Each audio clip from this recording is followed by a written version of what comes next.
En manchette ce soir, un pas de plus vers l'électrification des transports en Abitibi-Ouest. Québec accorde près de 3 millions de dollars pour les autobus scolaires.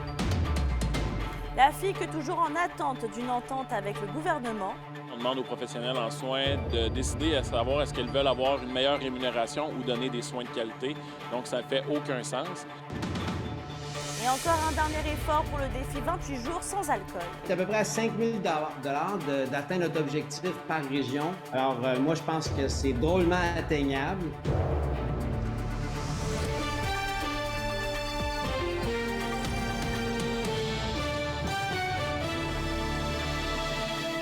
Bonsoir tout le monde. Québec a annoncé près de 3 millions de dollars pour financer 17 autobus scolaires électriques acquises par l'entreprise de transport Clément Bégin, qui est située à Sainte-Germaine-Boulay. Et Kimberly, plusieurs de ces autobus sont déjà sur la route en Abitibi-Ouest. Absolument, Mélissa. C'est ce que m'a confirmé David Chabot, contremaître mécanique chez Transport Clément Bégin. Cette aide financière est la bienvenue selon lui, mais depuis quelques années, les défis ne sont pas que financiers. Il y a eu des ajustements à faire dans les dernières années pour s'adapter aux réalités des autobus scolaires électriques. Du côté de Rouyn-Noranda, les autobus Maheu font aussi partie des entreprises qui bénéficient d'une aide financière pour électrifier leurs véhicules de transport pour les écoliers. Ils font face à plusieurs défis également. On a installé des bornes de recharge chez nos conducteurs pour qu'ils puissent garder quand même l'avantage d'avoir le véhicule à la maison. C'est des nouvelles formations, c'est toujours de la formation continue parce que c'est toujours nouveau. À chaque version d'autobus qu'ils font, le système change. Je dirais qu'il y a une multitude de petits problèmes techniques qu'on peut juste régler au cas par cas, puis en discussion avec les fabricants également pour qu'ils développent des solutions. Il y a les enjeux de l'autonomie des véhicules, la recharge. Et Kimberly, cette initiative s'inscrit dans une nouvelle réglementation qui oblige le remplacement des autobus à essence en fin de vie par des modèles électriques. Oui, rappelons, Mélissa, que depuis le 31 octobre 2021, le programme d'électrification des transports scolaires a pour but justement d'accompagner financièrement les transporteurs scolaires dans cette transition. Cette mesure a pour objectif d'atteindre le taux d'électrification de 65 % d'ici 2030, comme indiqué dans le plan pour une économie verte. La députée d'Abitibi-Ouest, Suzanne Blais, affirme que l'électrification du transport scolaire est une mesure essentielle à la transition énergétique. C'est une excellente nouvelle. Vous savez, lorsque le gouvernement a décidé de faire le virage vert et de aussi faire l'électrification des autobus scolaires, ils ont fait une bonification pour aider nos entrepreneurs à faire l'achat de leur autobus. Et on sait que Transport Bégin est un des premiers dans le secteur à avoir fait la transition du virage vert.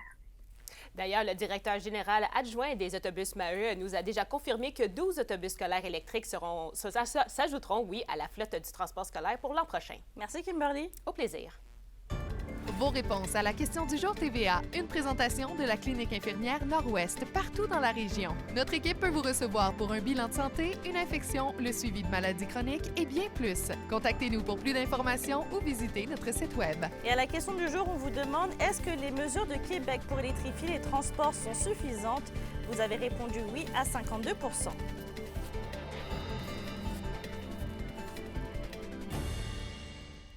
Alors qu'hier, le gouvernement a fait le point sur les avancées en éducation pour le renouvellement des conventions collectives, mais la Fédération interprofessionnelle de la santé du Québec est toujours en attente d'un dénouement.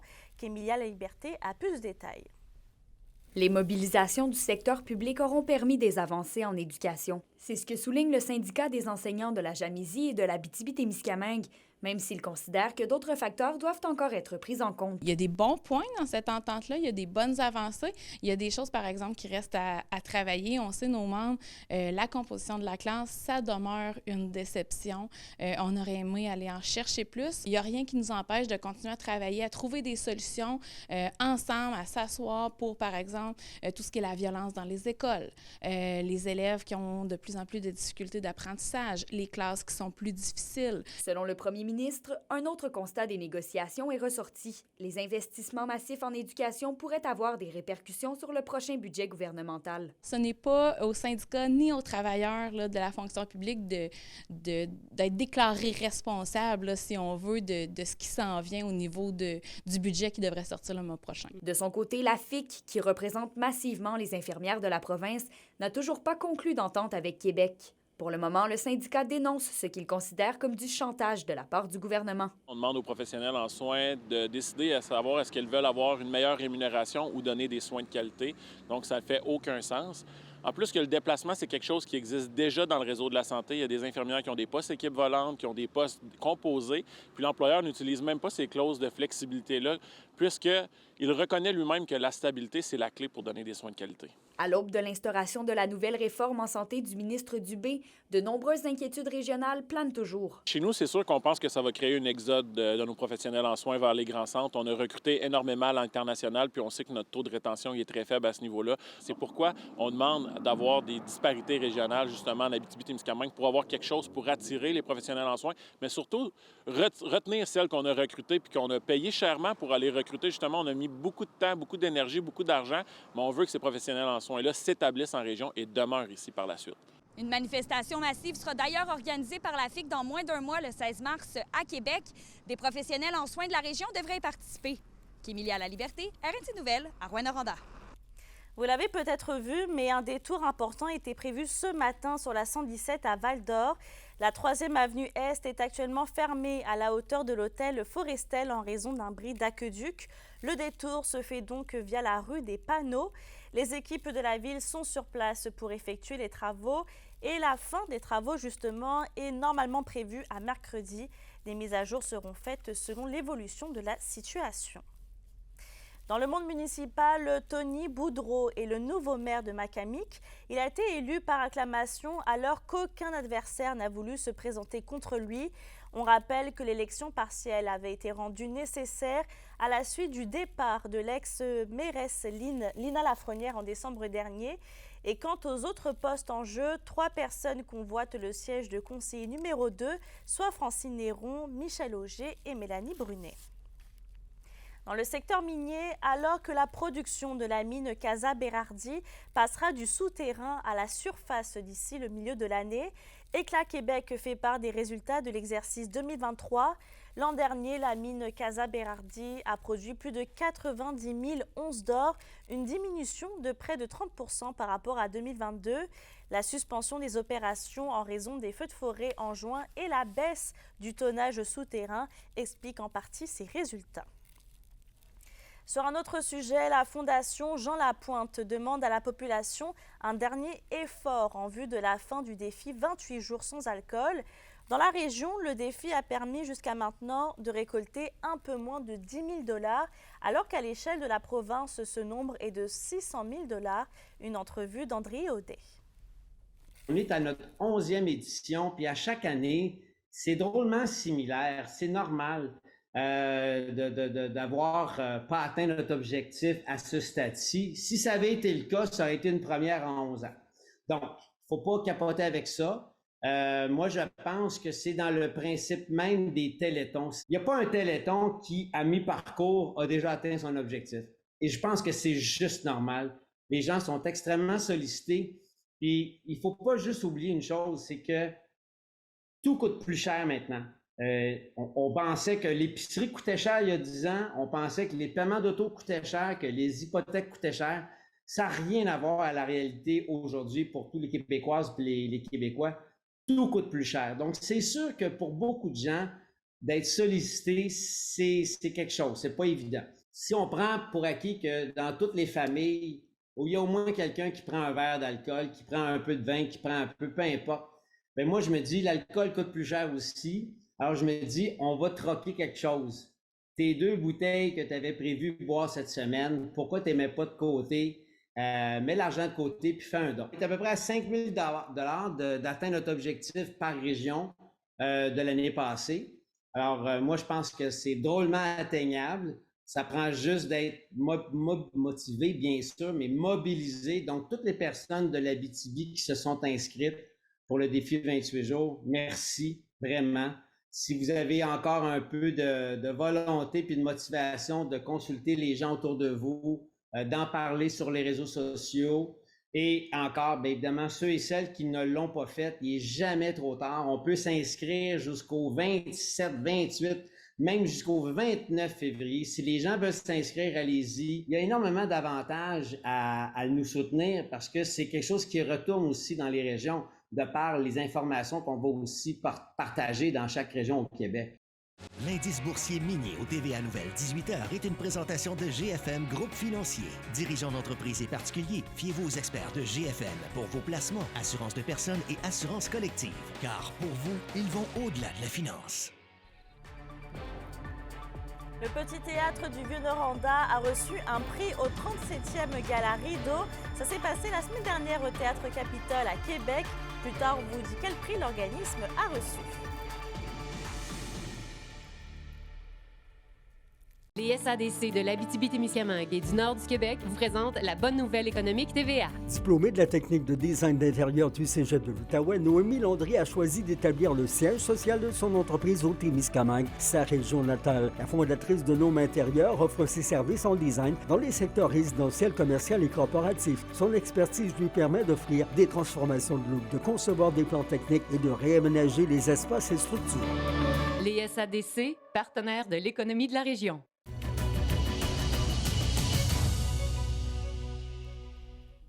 Et c'est demain la première mondiale du film Malartic du cinéaste Nicolas Paquet au rendez-vous Québec Cinéma par l'Office national du film. La mine à ciel ouvert à Malartic est au cœur de l'histoire et le documentaire explique que selon le réalisateur, la faillite du droit et le déficit de la démocratie en questionnant la gestion durable et juste du territoire. Nicolas Paquet constate également l'écart entre le déclin de la ville et la richesse de la compagnie minière. Localement, les retombées, moi, je dirais qu'elles sont mineures. Et, oups, mauvais jeu de mots, mais parce que ceux qui sont sur place et qui, oui, gagnent mieux leur vie, ce sont des travailleurs qui, souvent, n'habitent pas à Malartic ou encore font du fly-in, fly-out ou arrivent pour 10 jours, partent ensuite. La chronique culturelle vous est présentée par Bruno et Jasmin Leclerc, denturologistes. Des cliniques à la fine pointe de la technologie pour vous servir à Lassar et à Amos. Et Justine, le Petit Théâtre du Vieux-Noranda repart du 37e Gala Rideau avec le prix de la meilleure direction artistique dans la catégorie des 60 spectacles et moins. Effectivement, c'est un prix qui est très prestigieux pour le Petit Théâtre parce que Rideau, c'est un regroupement de centaines de salles des arts de la scène à travers l'Amérique au complet. Fait que le Petit Théâtre ait gagné ce prix-là, c'est vraiment incroyable. Et Rosalie Chartier-Lacombe, directrice du Petit Théâtre, se dit très fière d'avoir reçu ce prix-là. Pourquoi on a gagné ça? Je pense, tu sais, c'est ceux qui ont voté pour nous qui pourraient vous le dire, mais je pense que on a un bel équilibre entre des propositions professionnelles de qualité, des shows accessibles au niveau de la découverte. Ça fait 19 ans là, que je suis au Petit Théâtre. Puis, tu sais, j'ai vu les mentalités changer, mais pendant un certain temps, ce qui se passait dans les grandes villes puis ce qui se passait dans les régions, il y avait comme un clash, là, tu sais, on sentait du jugement et tout ça. Puis là, ben, on sent de moins en moins ça. Puis la preuve, c'est que nos pairs nous donnent ce beau prix-là de direction artistique. Le Petit Théâtre est toujours en train de se renouveler avec des spectacles de tout genre, de l'impro, du théâtre, de la danse, de la musique. Et dans les dernières années, le Petit Théâtre était surtout reconnu pour accueillir des jeunes, mais depuis la pandémie, ils ont de plus en plus de difficultés à attirer cette cible de clientèle-là. On fait depuis, je dirais, 2 ans, là, des gros efforts pour renouer ce lien-là avec les ados, lien qu'on a toujours eu, mais qui a été complètement brisé pendant la pandémie. Puis ce qu'on réalise, c'est qu'on a énormément de travail à faire pour retrouver ce désir-là, ce lien-là, par rapport aux jeunes, parce que souvent, ils ont presque, tu sais, quand je leur demande « OK, c'est quoi votre artiste québécois préféré? » Bien là, ils ne sont pas capables de nommer 0 artiste québécois. T'sais. Donc, plus que jamais, je pense que des théâtres comme le nôtre ont un rôle à jouer sur la souveraineté culturelle, si on veut, la nôtre. Alors là, c'est un message pour vous, les jeunes. Ce samedi, il y a le spectacle Graphing de Gab Bouchard qui va être présenté ici au Petit Théâtre. C'est votre occasion de renouer avec le Petit Théâtre du Vieux-Noranda, de découvrir un nouvel artiste qui va vous faire danser, qui va vous faire triper. Alors, j'espère que vous allez être là en grand nombre. Vous pouvez acheter vos billets sur le site du Petit Théâtre du Vieux-Noranda. Et Justine, la dernière tournée de Vilain Pingouin va s'arrêter à Rouyn-Noranda.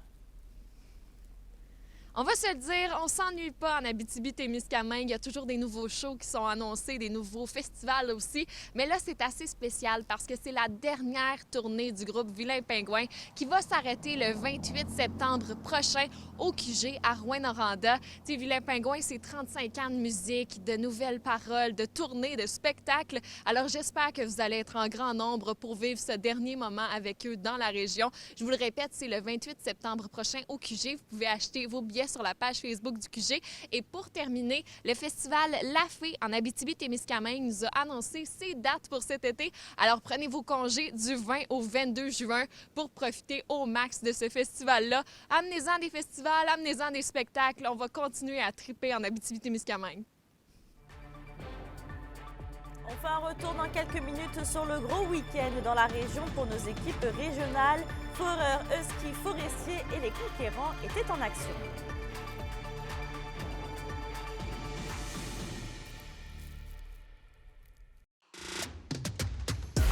Les sports vous sont présentés par Thibaut GM, votre concessionnaire de confiance à Rouyn-Noranda, là où qualité et choix se rencontrent. Plusieurs matchs se sont disputés cette fin de semaine dans la région.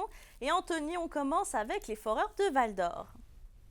Avec une victoire convaincante de 5-1 dimanche à domicile, les Foreurs de Val-d'Or terminent leur week-end d'action du bon pied. Ils se rapprochent même d'une place en série. Dans la victoire, Xavier Sarrazin, Nathan Brisson et Nathan Barry des Foreurs se sont mérités respectivement la première, deuxième et troisième étoile de la rencontre. Et disons-le, c'est une victoire plus qu'importante pour les Foreurs qui luttent toujours pour une place en série. Ils occupent présentement la 18e et dernière place du classement général, à 5 points d'une 16e place et donc d'un billet pour les séries. Et cette 16e place est occupée présentement par les Remparts de Québec, d'où l'importance du gain de ce week-end. Un week-end qui avait d'ailleurs bien mal commencé vendredi, alors que les Foreurs de Val-d'Or ont été blanchis 3-0 face aux Tigres de Victoriaville. Et du côté des Huskies, c'est le scénario inverse, puisqu'avec 2 victoires en 2 matchs, ces derniers ont obtenu leur laissez-passer pour la joute éliminatoire. C'est donc les Huskies, les Dracars, les Voltigeurs, les Moussettes et les Tigres qui ont leur laissez-passer pour la danse printanière. Donc, le résumé des matchs. Avec une victoire de 6-2 samedi soir, la Meute n'a laissé aucune réelle chance aux Remparts de Québec en visite dans la région. Louis-Philippe Fontaine des Huskies a mené les siens avec un tour du chapeau, ce qui lui a valu la première étoile de la rencontre. Le même scénario s'était produit d'ailleurs vendredi soir, alors que les hommes de Steve Hartley s'étaient imposés par la marque de 5-1 contre ces mêmes Remparts. Et dans le junior maintenant, les Conquérants de la Sarre ont vécu un véritable conte de fées lors de la finale du tournoi national M18 d'Amos. C'est 4 buts qui ont été inscrits en moins de 2 minutes. Un exploit que très peu d'équipes peuvent se vanter d'avoir réalisé, et toutes les confondues. Donc, présenté dimanche, le match les opposait aux As de Rouyn-Noranda. Alors que le match semblait perdu, Loïc Fortin, Charles Proulx et Anthony Saint-Amand ont comblé 3 buts sans riposte dans les dernières minutes de la rencontre. Et c'est Olivier Ménard qui a marqué le but égalisateur avec 1,7 secondes à la partie, portant le score à 4-4 et envoyant tout le monde en prolongation. Et portés par le rythme, les Conquérants n'ont eu besoin que de 29 petites secondes en prolongation pour sceller leur victoire. Loïc Fortin, oui, encore lui, a trouvé pour la deuxième fois de la rencontre le fond du filet, offrant ici le titre à son équipe. Je vous laisse d'ailleurs écouter les commentaires d'Alexis Poirier, le capitaine des Conquérants de la Sarre. C'était fou, là. Je me rappelle quand on a scoré le dernier but, là, le 4e, là, le banc, là, tout le monde sautait, les partisans nous aidaient. On avait vraiment le momentum de la game, puis on avait un excellent feeling de gagner en prolongation. Hein. C'est ma dernière année de hockey, puis je pense que je peux pas rêver mieux. C'est incroyable. Hein. Je termine maintenant avec les Forestiers d'Amos qui ont eu de bons résultats en 2 matchs sur la route contre le Rousseau Royal de Laval-Montréal. D'abord samedi, même en tirant de l'arrière 2-0 en deuxième période, les hommes de Chandelanou ont été convaincants et se sont sauvés avec une victoire de 4-2. Avec 2 buts, Isaac Paré des Forestiers s'est mérité la première étoile de la rencontre et de retour à l'action dimanche, la troupe amassoise s'est imposée par la marque de 2-1.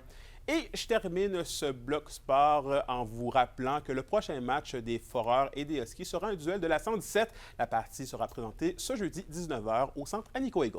Merci Anthony. La météo, une présentation de Nicole Auto de la Sarre, la capitale du pick-up. Vous y trouverez toujours le meilleur choix, toujours le meilleur prix. Et à la météo, Justine, après la journée glaciale qu'on a eue aujourd'hui, est-ce que la température va s'adoucir dans les prochains jours? J'ai une bonne nouvelle, Mélissa. Oui, ça va s'adoucir dans les prochains jours, mais avant, il faut passer à travers la froide nuit qui s'en vient. Parce qu'en ce moment, là, je gèle un petit peu. J'ai les petites joues rouges, les palettes de genoux qui shake parce qu'il fait fret en Abitibi-Témiscamingue. Il y a 40 % de probabilité d'averses qui s'en viennent. Aussi, on ressent un refroidissement éolien de moins 22 ce soir et ça va aller jusqu'à moins 34 au cours de la nuit. Alors, soyez prudents, il y a un risque d'engelure. C'est presque pareil pour le Témiscamingue avec un refroidissement éolien de moins 20 ce soir et moins 31 au cours de la nuit, avec aussi des risques d'engelure.